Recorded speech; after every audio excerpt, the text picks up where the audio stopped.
নমস্কার দর্শকবৃন্দ, আপনারা দেখছেন Ashis tuition classes YouTube channel. সব খবর সবার আগে। এই চ্যানেলের ভিডিওগুলি যদি ভালো লেগে থাকে অবশ্যই সাবস্ক্রাইব করবেন পরবর্তী আপডেট ভিডিও পাওয়ার জন্য। নমস্কার। শিক্ষক শিক্ষিকা এবং শিক্ষাকর্মীদের হাউস রেন্ট অ্যালাউন্স সংক্রান্ত একটি গুরুত্বপূর্ণ আপডেট আজকের মিডিয়াতে প্রকাশিত হয়েছে, সেটি আমি আপনাদের সঙ্গে শেয়ার করছি। চলুন দেখে নেওয়া যাক যে HR সংক্রান্ত একটা গুরুত্বপূর্ণ আপডেট যেটা রয়েছে আজকের মিডিয়ায় সেটা কি রয়েছে।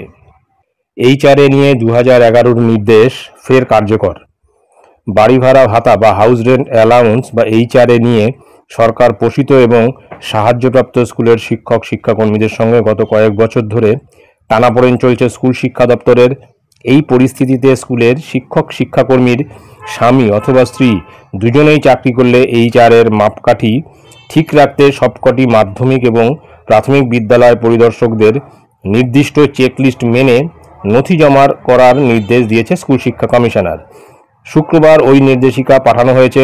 রাজ্যের সবকটি পোষিত এবং সাহায্যপ্রাপ্ত স্কুলগুলোর কোনো পদে অর্থাৎ শিক্ষক শিক্ষিকা বা শিক্ষাকর্মী হিসেবে স্বামী বা স্ত্রীর একজন চাকরি করলে অন্যজন অন্যত্র কর্মরত হলে স্কুল শিক্ষা দপ্তরের 2011 27 জুলাইয়ের বিজ্ঞপ্তি অনুযায়ী মোট HR 12,000 টাকার বেশি দেওয়া হয় না। কিন্তু স্বামী অথবা স্ত্রীর কোনো একজন যদি 50 কিলোমিটারের বেশি দূরত্বে বাড়ি ছেড়ে সরকারি আবাসে বা অন্য কোনো জায়গায় থাকেন তাহলে দুজন তাদের মোট HR পুরোটাই পেতে পারেন। তবে 2011 সালের নির্দেশিকা বহাল রেখেই আবেদনের সঙ্গে 13 দফা কাগজপত্র জমা দিতে বলা হয়েছে। 2021 সালে বিচারপতি ববি শরাফ 2011 সালের নির্দেশ খারিজ করে দেন। বিকাশ ভবন এখন 2011 সালের নির্দেশিকাই ডিআইদের কার্যকর করতে বলছে।